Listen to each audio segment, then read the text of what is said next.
নমস্কার বন্ধুরা, পূজারিনীর রান্নাঘরে সবাইকে স্বাগত জানাই। আজ আমি নিয়ে এসেছি ঝিঙে আলু পোস্তর রেসিপি। এই গরমে ঝিঙে আলু পোস্ত আর টকের ডাল থাকলে আর কিছুই লাগবে না। এই ঝিঙে আলু পোস্ত বানানোর জন্য প্রথমেই আমি নিয়ে নিয়েছি 1 কেজি ঝিঙে। ঝিঙেটাকে আমি খোসা ছাড়িয়ে খুব ভালো করে ধুয়ে কেটে নিয়েছি। এখন ঝিঙেটাকে সরিয়ে রাখছি। এরপরে নিয়ে নিয়েছি দুটো মিডিয়াম সাইজের আলু, এইভাবে ডুমো ডুমো করে কেটে নিয়েছি। আর নিয়েছি দেখুন একটা বড় সাইজের পেঁয়াজ, এইভাবে সরু করে কেটে নিয়েছি। আর নিয়েছি 4টে চেরা কাঁচা লঙ্কা। এরপরে নিয়ে নিচ্ছি আমি পোস্ত। আমি এখানে মোটামুটি 30 গ্রাম পোস্ত নিয়েছি।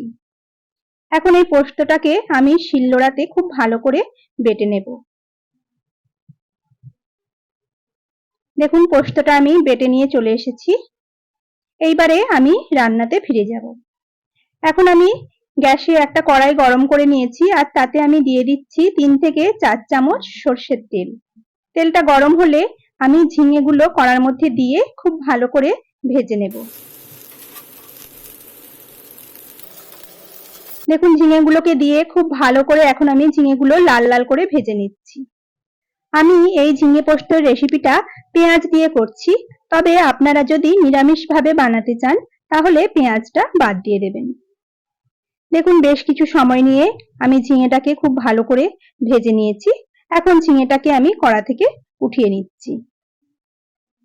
এইবারে এই কড়াতেই আরো বেশ কিছুটা আমি তেল দিয়ে দিচ্ছি। আর তেলের মধ্যে আমি ফোড়ন হিসেবে দিয়ে দিচ্ছি 1 চামচ কালো জিরে আর 4টে চেরা কাঁচা লঙ্কা। দিয়ে ফোড়নটাকে সামান্য অল্প একটু ভেজে নেব। এরপরে দিয়ে দেব কেটে রাখা পেঁয়াজগুলো। পেঁয়াজগুলো দিয়ে আমি দেখুন অল্প একটু নাড়াচাড়া করে আমি আলুগুলো দিয়ে দেব। আলুগুলো আমি দিয়ে দিলাম। পেঁয়াজের সঙ্গে একসঙ্গেই আমি আলুগুলোকে খুব ভালো করে ভেজে নিচ্ছি। এখন আলুগুলো আমি আর আলাদা করে ভাজলাম না, এই পেঁয়াজের সঙ্গেই খুব ভালো করে লাল করে ভেজে নেব। এখন দিয়ে দিচ্ছি 1 চামচ স্বাদ মতো লবণ। দিয়ে আবারও আমি কিছুক্ষণ আলুটাকে নাড়াচাড়া করে ভেজে নেব। এখন দিয়ে দেব 1 চিমটি হলুদ। এই ঝিঙে আলু পোস্তটা আপনারা হলুদ ছাড়াই করবেন, কিন্তু আমার মতো যাদের মনের অসুখ রয়েছে যে সব রান্নাতে হলুদ না দিলে মনটা খুঁতখুঁত করে, তারা এই 1 চিমটি হলুদ দিতেই পারেন, কারণ মনকে অশান্ত করে কোনো লাভ নেই।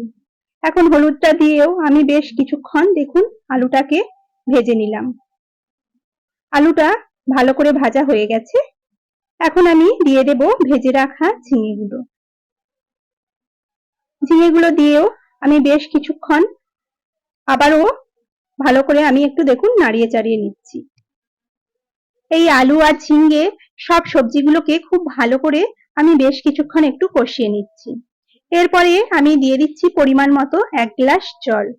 দেখুন আমি 1 গ্লাস হালকা গরম জল ব্যবহার করেছি। সেটা দিয়ে আমি এখন খুব ভালো করে ঝিঙে আর আলুটাকে একটু মিশিয়ে নিচ্ছি। ঝিঙেটা তো নরমই, আর এই আলুটা সেদ্ধ হওয়ার জন্য যতটুকু জলের প্রয়োজন ততটুকু দিলেই চলবে। এখন ঢাকা দিয়ে আমি মিডিয়াম ফ্লেমে 15 মিনিট একটু সেদ্ধ করে নিলাম। দেখুন 15 মিনিট পরে ঢাকনাটা খুলে আমি দেখিয়ে দিচ্ছি আলুগুলো সেদ্ধ হয়ে গেছে। এখন দিয়ে দিচ্ছি আমি বেটে রাখা পোস্ত। পোস্তটা দিয়ে আমি একটু বাটিটা ধুয়ে সামান্য জল দিলাম। দিয়ে ভালো করে সবকিছুর সঙ্গে খুব ভালো করে আমি মিশিয়ে নেব। পোস্তটা আমি ঝিঙে আলুর সঙ্গে খুব ভালো করে মিশিয়ে নিয়েছি। এখন আমি দিয়ে দেব সবশেষে সামান্য দেখুন একটু চিনি। এখন আমি ঝিঙে আলুর পোস্তটাকে আরো কয়েকবার একটু নাড়াচাড়া করে দিচ্ছি। দিয়ে মিডিয়াম ফ্লেমে 5 মিনিট আমি ফুটিয়ে ঝোলটাকে একটু কমিয়ে নেব। দেখুন 5 মিনিট পরে দেখিয়ে দিচ্ছি ঝোলটা অনেকটাই কমে এসেছে। এখন ওপর থেকে দিয়ে দিচ্ছি আমি 1 চামচ মতো সর্ষের তেল। কাঁচা সর্ষের তেল একটু ওপরে ছড়িয়ে দিলে খেতে কিন্তু খুবই সুন্দর লাগে। দেখুন রেডি হয়ে গেল আমার ঝিঙে আলু পোস্ত। এটি গরম গরম ভাতের সঙ্গে খেতে কিন্তু দারুণ লাগে। যারা আজকের আমার পুরো ভিডিওটি দেখলেন তাদেরকে জানাই অসংখ্য ধন্যবাদ।